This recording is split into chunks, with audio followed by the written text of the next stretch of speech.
अशोक सम्राट के वंशज मौर्य वंश के बौद्ध राजा वरदत्त मौर्य की हत्या उसी के ब्राह्मण सेनापति पुष्यमित्र शुंग ने धोखे से की थी और खुद को मगध का राजा घोषित कर लिया। उसने राजा बनने पर पाटलिपुत्र से सियालकोट तक सभी बौद्ध विहारों को ध्वस्त करवा दिया था तथा अनेक बौद्ध भिक्षुओं का कत्लेआम किया था। पुष्यमित्र शुंग बौद्धों पर बहुत अत्याचार करता था और ताकत के बल पर उनसे ब्राह्मणों द्वारा रचित मनुस्मृति अनुसार हिंदू धर्म कबूल करवाता था। इसके बाद ब्राह्मण पुष्यमित्र शुंग ने अपने समर्थकों के साथ मिलकर पाटलिपुत्र और सियालकोट के मध्य क्षेत्र पर अधिकार किया और अपनी राजधानी साकेत को बनाया। पुष्यमित्र शुंग ने इसका नाम बदलकर अयोध्या कर दिया। अयोध्या अर्थात बिना युद्ध के बनाई गई राजधानी।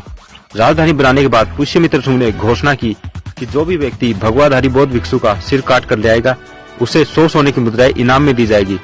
इस तरह सोने के सिक्कों के लालच में पूरे देश में बौद्ध भिक्षुओं का कत्लेआम हुआ। राजधानी में बौद्ध भिक्षुओं के सिर आने लगे।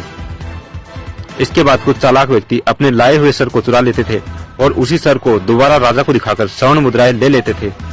राजा को पता चला कि ऐसा लोग धोखा कर रहे हैं तो राजा ने एक बड़ा पत्थर रखवाया और राजा बौद्ध भिक्षु का सर देकर उस पत्थर पर मरवाकर उसका चेहरा बिगाड़ देता था।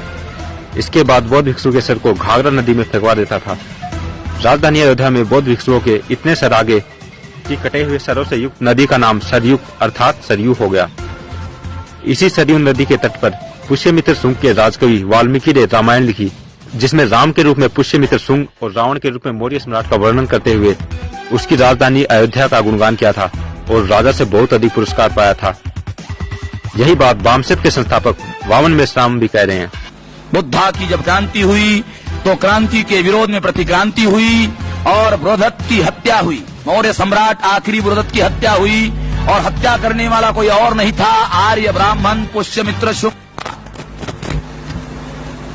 पुष्यमित्र शुंग के दरबार में वाल्मीकि राजकवि था और वाल्मीकि ने पुष्यमित्र शुंग को सामने रखकर ही रामायण लिखा। रामायण का राम कोई और नहीं है, पुष्यमित्र शुंग ही है और इसका एविडेंस रामायण में